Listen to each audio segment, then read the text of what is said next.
I want to welcome you to the fifth workshop of the Taking Flight Through COVID-19 series. And this particular workshop of the series is called Marketing Your Summer to Fall 2020 Experiences. My name is Shirley Favors, and I am a UD Career Service Advisor, and I will be your host today. Also, our co-host will be Mrs. Kelsey O'Rourke, who is the Employer Relations Director of UD Career Services.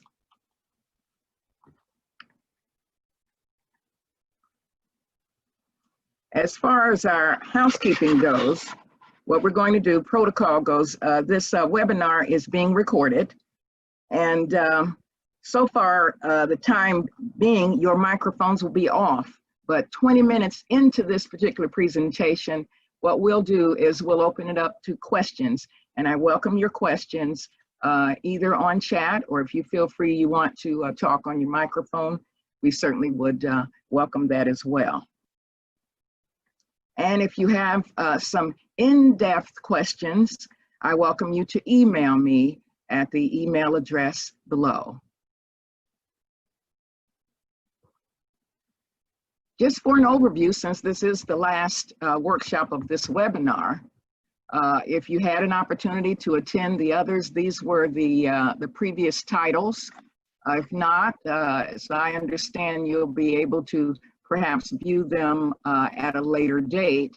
But the first one was Full-Time Job and Internship Search. You were at that time actually informed of job search strategies that would work well in this type of pandemic, and then also the industries that are currently hiring. I know that it is a very uncertain time for all of us. There are some companies that have been closed until this week, so we're still just learning what everybody's doing. Another session was Parallel Plans for Internship. It discussed alternative activities, and it gave you a lot of leads on online courses and jobs also.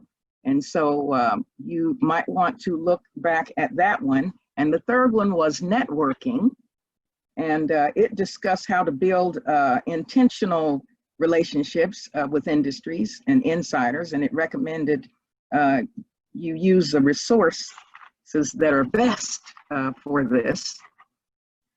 The other one was Power of Handshake, and that was really, I think, quite educational for a lot of us, because Handshake has quite a lot of capabilities. So it not only you can find jobs in there, but as you learned through that one, or will learn through that one, it helped you to network with employers and their student employees throughout the U.S., as well as access other job search resources. Now, today, the agenda, what we want you to think about is, now that you've gotten all that previous information, we want you to think about today what you will do with what you're learning, be it online course or volunteering or part-time or full-time employment training during the pandemic. We need to think about how we're going to market our skills and accomplishments that we're making. And also we want to build our online brand. And a way to do that is we want to think about these questions, because we feel that it's important to prepare you to think about what you're going to say. Can you describe a time when your plans changed? Well, this is a good example. So it's up to you with what you do with it.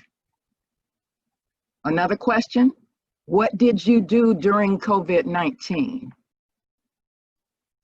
If you have some questions and you don't know, after this, we certainly invite you to also, for further guidance, perhaps schedule some career advising appointments so we can help you out. Would you say you're adaptable to change? You need to think about what it is you're doing. or if the outcome is a little different and what the results were, it may be worth sharing with them so they can see some skills in there that you are adaptable to change, because many jobs, many employers look for those type skills. And what mediums can you use to market your skills? We're going to talk about that today. And we need to talk about how to put together accomplishments that you've made in the past. Use numerous mediums for great online exposure. We're going to talk about how to update your resume. We need to have you emphasize acquired skills. We need to have you identify accomplishments. And if you have websites already, you need to think about including that on your resume, as well as your volunteer work, because with everything we do, we need to think about what we've done as a volunteer and what particular skills were required. And if those skills are, that's something that you learned, it's worth your while to list them on your resume, or to at least include them in an interview, and also list them in your LinkedIn, your Facebook, Instagram, and Twitter. So we're going to also talk about how to craft a cover letter to include those very things, and how important it is to build our brand all while we're putting all this information together so that we can reach a larger audience. So marketing your skills and accomplishments during a virtual interview. Well, we can say this, with the changes that are taking place, should you get a company that's interested in talking with you, more than likely, you're going to experience more virtual interviews.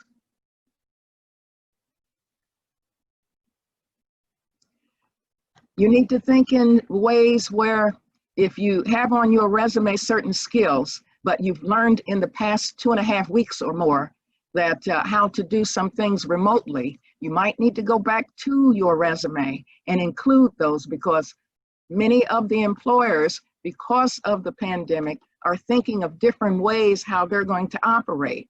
And that may actually justify their interest in talking with anyone to see if you have the skills that it takes to work remotely. So you need to set boundaries, even if hours and locations are flexible. I myself are learning the same thing. It's so different. It's very different just working remotely. But you need to think about that. Also find a time to connect with mentors. It can be pretty lonesome, but because of the type of online and virtual mediums that we have, we need to learn how to use them and become comfortable using them.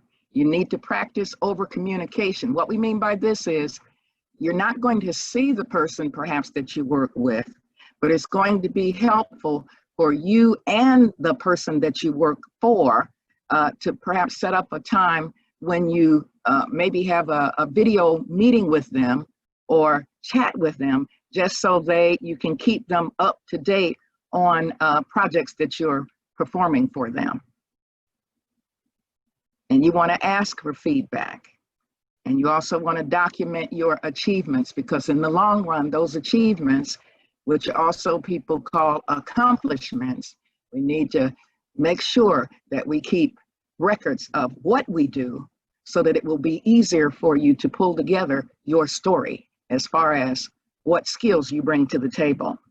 And you need to be able to keep a record of all these things so that it is easier for persons that you ask for a letter of recommendations to recall what you've done. So we want to update the resume. In most resumes, you might see a skill section, you may not. It is not mandatory, actually, to have a skill section.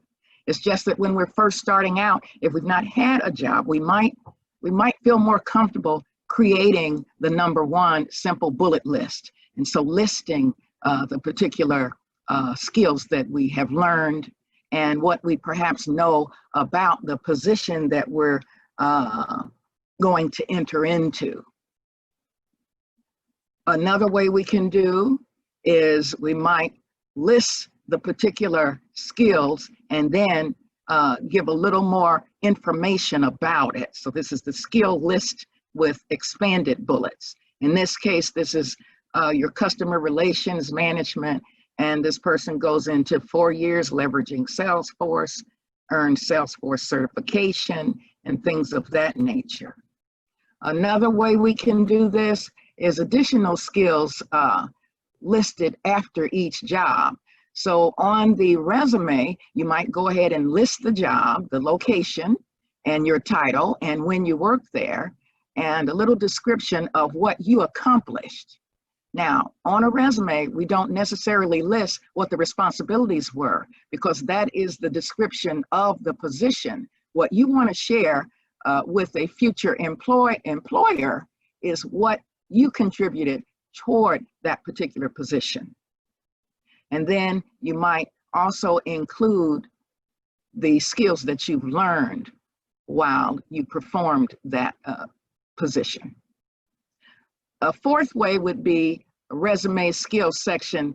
You actually would use the particular skill as a title. In this particular example, you have digital marketing, and then beneath it, just a slight, a brief explanation of search engine optimization and pay click advertising and affiliate marketing. You need to identify accomplishments. It may be a little difficult, and you may be thinking at this point, what accomplishments have I made? Now, accomplishments are not just limited to working. It might be extracurricular activities that you participate in, or class presentations or projects that you've had. So you need to ask yourself, did I make or save the company money in any way, or the organization money? If so, exactly how much? Did I reach my goal? Maybe there was an assignment of a certain way, but you found a unique way to finish it, therefore saving them time or money. And the third one, did you exceed your goals often? If so, to what degree? If you think back on assignments that you were given, and you were always, when you think back on it, you think that, well, I completed it quickly. You might also mention that. Now, accomplishment statements. They are examples. I'm just giving you examples here, but in the chat, when this is over, we will also provide you with a list of 39 accomplishments statements that you can look at and use as guidelines. So when I guess we're talking about accomplishment statements, we need to be able to talk about some experiences that we have and quantify them. And in quantifying them, it will let you know, just as this example, digitized company's internal microfilm library for more than 5,000 files. So there's your quantity there. Scheduled and staffed coaching sessions for 70 weekly athletic classes. Assisted management with the direction of 25 events per year, including complex public events, more than 20,000 attendees. So I'm sure you get the idea here. So you need to think about experiences that you've had where you've made a difference in perhaps a procedure, maybe a student organization that you belong to as well. Now you might want to just look at this screen and take your time viewing it. And then any of these skills that resonate with you, you might want to make a list or maybe take a picture of this screen. Because if you're volunteering now, or if you volunteered in the past, you have to think about some of the duties that you were asked to do. And when you're talking to employers, or you're putting this on your resume or in a cover letter, or online. These are some of the terms that we tend to overlook, but this is just as important because some of these very skills are ideal for many of the employers. They're looking for these very things here. So you want to look at those to see. As you craft your cover letter, you want to think about, again, the same things that we've been talking about this afternoon, the skills, but also what accomplishments or achievements do I have that I need to make reference to that relate to the particular position in which you're applying. We also have in the chat list today, there will be templates that you can access for assistance in helping you put together a cover letter. In ways to incorporate your volunteer working on a cover letter, you want to relate it to the job at hand, and you want to include it only when appropriate. There's some things here. Now I have, you exclude volunteer work that is related to politics or religion. I have nothing against either, but it tends to avoid biasing the employer unless you are applying for a political or religious organization. You want to use it to illuminate or accentuate your skills and identify transferable proficiencies. Also in the chat, we have a list of transferable skills. You didn't begin to have skills when you started UD. You had skills before you came to UD, and you've been building on them ever since. And so it's important to take inventory of yourselves just to see, because you're very talented, but this is a very trying time. And sometimes we're so close to things we don't realize the talent we actually have. You want to be able to list additional information and avoid, if you're talking about volunteer and you may have a tendency to think, well, I don't like to mention it because it was unpaid. We don't really put reference on whether we were paid for it or not. We need to actually put more emphasis on what you did on the job. And if it relates to jobs that you are applying for, then it's important to mention that. You want to place it in the second half of the document. That is, if you have more detailed job experience, you might bring the volunteer skills down further on the skills list. And then you want to identify it and enhance your qualifications. We also want to build our LinkedIn. Now, some of you may not have a LinkedIn as of yet, but those of you who have it, we want everyone to build on it. Go back, and after you build your resume, you want to go into your LinkedIn because it has to say the same thing, because after all, we're building our brand. And it's not only does the resume, it only reaches a certain number of people. So you have to think about, how can I reach others? And so building your LinkedIn will help. I thought I'd take apart some of the sections of LinkedIn. And I know sometimes headlines, I don't see a lot of information. You do want to include your name. You also want to think about, if there is a particular job title or industry you're interested in, then you do want to include those as well. You also want to include when you would be available to work. In this instance, we have a person that's graduated in 2020, also one seeking entry level, but it's really important, if you have some skills that's related to the industry or the field that you are interested in, to also put that in your headlines, as we have here.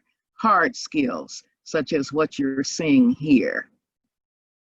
Okay, this person is a digital artist, and then the hard skills here would be the selling and sales management.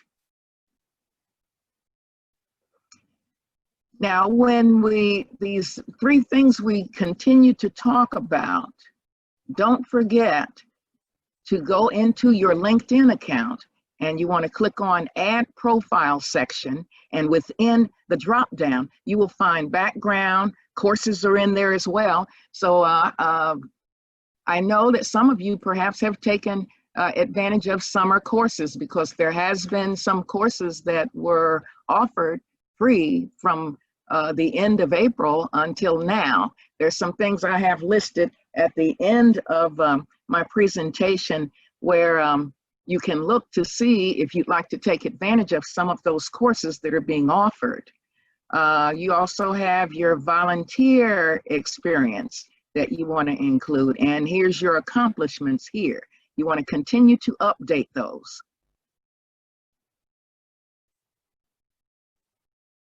So just as an overview, the do's: we want to make the effort to get a high quality professional profile photo. We want to use all the characters available to you in the search field of your headlines and your summary and your job titles.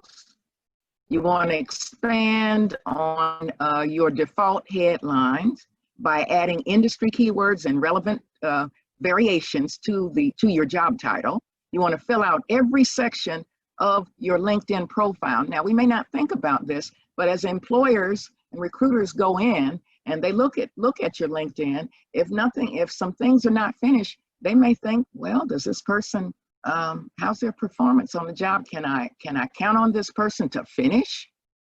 So you want something that represents you whole. You want to complete the LinkedIn profile as best you can. You want to build a large network of valuable LinkedIn connections. You want to add to the job and industry specific keywords, hard skills to your headline summary and work experience LinkedIn sections. You want to back it up with your listed skills and accomplishments and quantifiable, measurable results. You want the label short-term gigs as contract and temporary. So don't refer to them as gigs, but contract or temporary. And you want to engage your connections by posting quality content to the news feed and meaningfully commenting on other posts. Now, the don'ts. You don't want to list skills you don't actually have. You don't want to skip your profile summary section. If you list skills that you figure you have, but then in an interview they ask, can you elaborate on that? You need to be able to tell your story. So that's why they're saying that. You want to include jobs that, not to include jobs that you only held for a few months or don't want to talk about in the interview. Now, this is different if you find that you take a micro internship, or you have established rapport with an employer who perhaps can only employ you for a short amount of time, but it is worth mentioning the project. You don't want to leave off your college degree because it's not relevant to your career. And you don't want to overuse special characters like your Unicode symbols and emojis. And you don't want to set your search location to your current location if you're trying to relocate. So all in all, I'm telling you this afternoon that is a great way to market your abilities is for a larger audience, is to reach out and use all your social media platforms.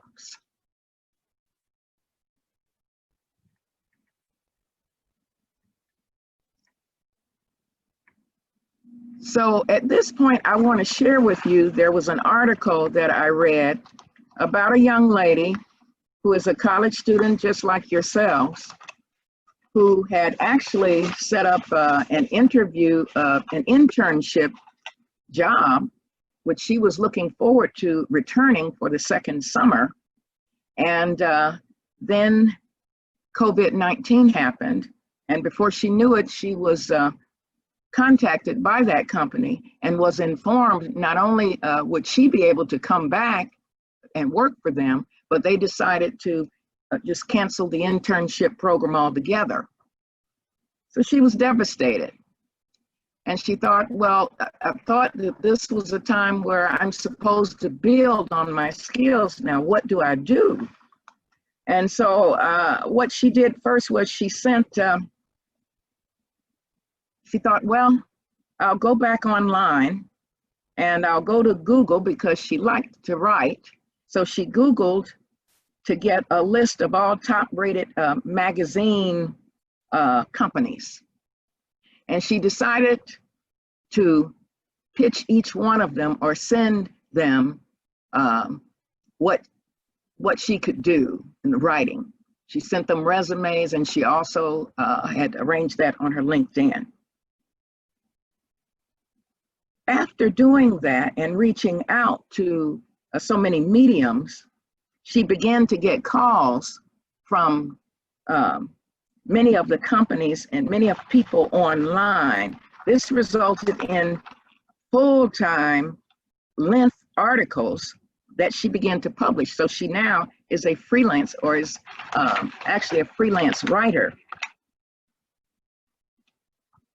She ended up also just through she thought, well, what I'm seeing with this, let me reach out the social medias and maybe use Instagram. And she did, and this resulted in 1,000 plus more people following her.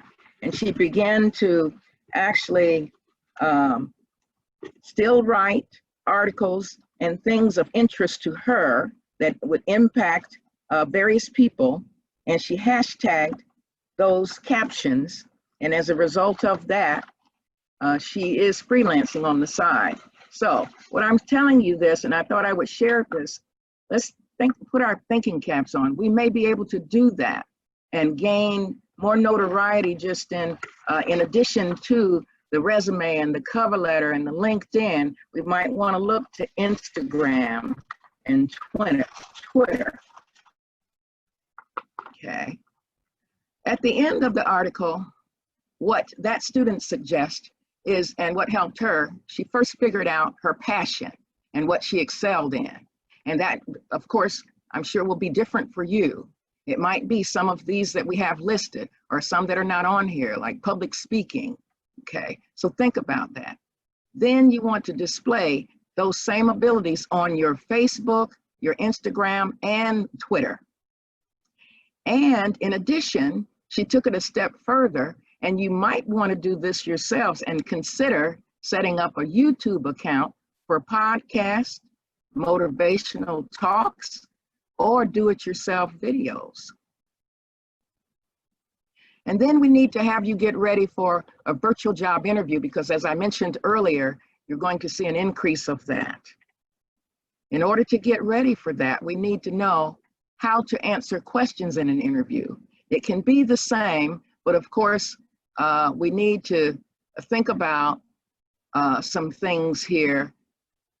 Put those same thoughts together that we talked about earlier, the skills and the accomplishments.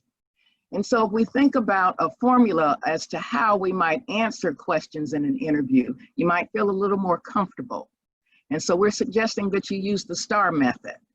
And so in starting out answering the question, and this is it's really ideal to answer questions that are more behavioral type questions, but you describe the context within which you performed an assignment or task or faced with a challenge. And it can be in school or work or volunteer.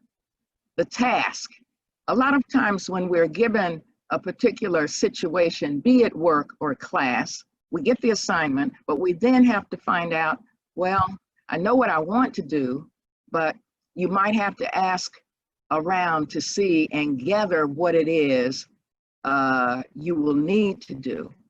And so the task would be the next step here.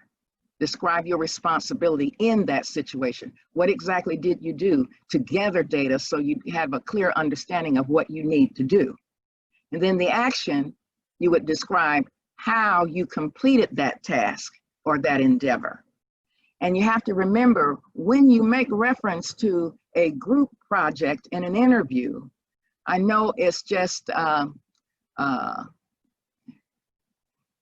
most of us will say, we did this and we did that, but we need to remind ourselves when we're in an interview and they're interviewing you, you need to think about, I was in this group and I contributed this amount of data or this amount of marketing goals or whatever it is you presented to the group or contributed to the group. You will want to make that clear in the action statement, but then also quantify it, as we talked about earlier in this presentation, your accomplishments. Okay, so you might want to say, I did this, or I pulled together the video for the group. The results, so we have situation, task, action, and results. At this point, you would explain the outcome or the results that generated by the action and emphasize the accomplishments that you not only contributed, but what you learned. Now, these next screens, you might want to take your phone and make a copy of it. So this evening, what I want to make clear to you, it is very important at this time, it's so uncertain to us. Let's make use of it. And so we have such resources to help us to think. So we have dosomething.org, okay? And then you have also the Hub Inbound Marketing Certification courses. And it teaches you the basics on engine optimization, so you might be interested in that. You also have some certifications. Getting certified at this time on certain things will strengthen your resume and your brand also. So you want to look at all of those. So the takeaway this afternoon is be prepared to answer questions regarding what you did or are doing during this summer and the fall, because emphasis will be placed, I'm sure, on this time period right now. And you want to be able to identify skills and accomplishments that you learn through those experiences. And then you want to be open to contract, temporary employment within industries not necessarily pertaining to your major, yet can help you acquire skills and help you to grow personally and professionally.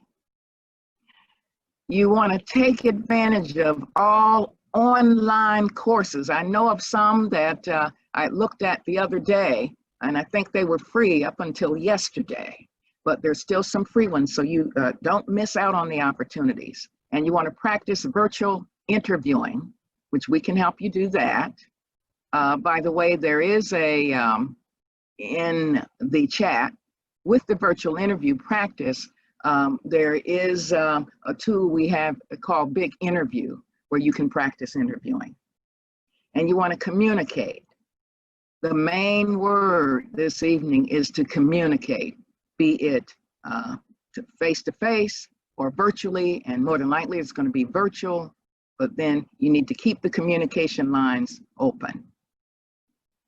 And so now we're going to open for questions and comments in the chat.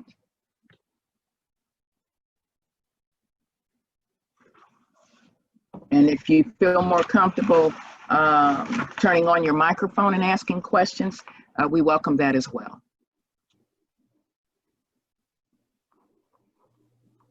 Good afternoon. Good afternoon. So I sent an email question because I wasn't sure how questions were gonna work. Oh, okay. But basically what I started doing was using 2 online coding services, and basically you code by playing games. And my question is, how do I like phrase that so it doesn't sound like well, to me it sounds childish, but I'm not sure if it sounds childish to other people, if that makes sense. Well, yes, it does make sense.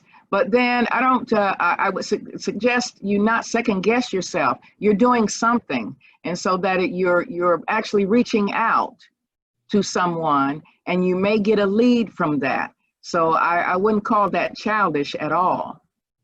Okay. Well, thanks. So, Yeah. so Victoria, do you mind if I weigh in, Shirley? Not at all. Okay, so Victoria, this might be something great to put under your skills section or under the education section of your resume. And I would focus on like the technical terms of the languages that you're learning to do your coding in. And so, so any of those real common technical coding terms, go ahead and highlight those. Basically, this is what I learned, or skills gained, or gain knowledge of. And you can even say that you gain those skills through doing gamification exercises, because that's the fancy way of saying they made it fun learning for you. Do you know what I mean? Yeah. But so gamification would probably be your $1 million word that would end up on your resume or even in an interview response. Okay. Okay. Thank you, Liz. Mm-hmm. And remember, Victoria, to list that not only on your resume, but then you want to go back into your LinkedIn and list that under accomplishments or either courses, because you've learned some new techniques. Okay. And good for you for doing that course this summer. That is just amazing. Yeah. Anyone else?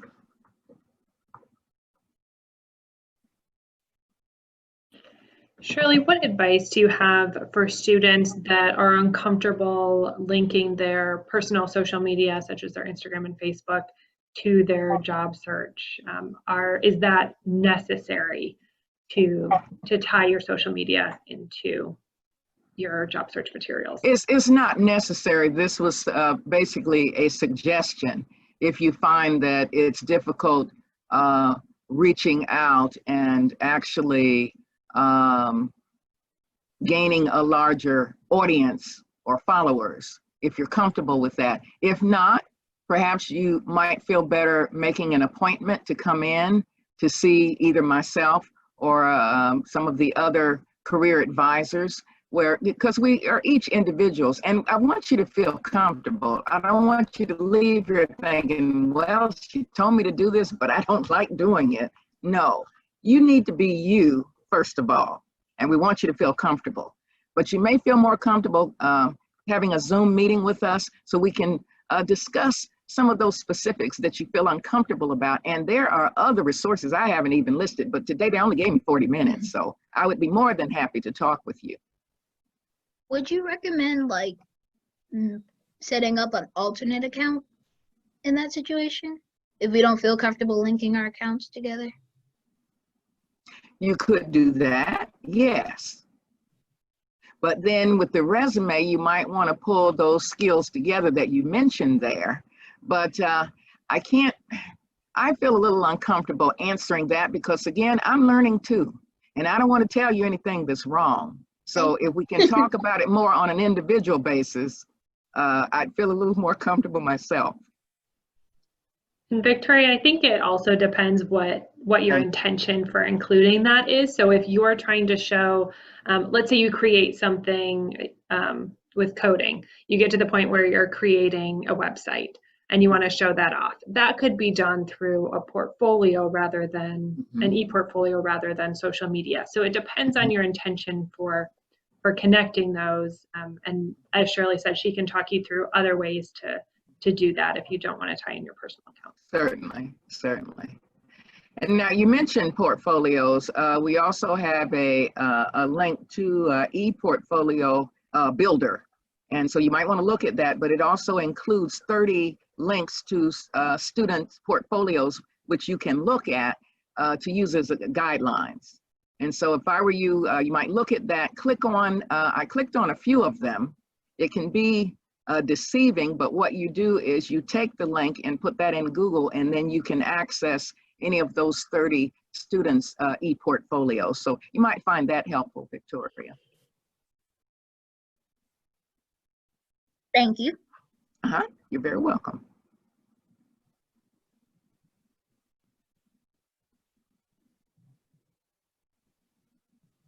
Anyone else or any questions in the chat we might want to address?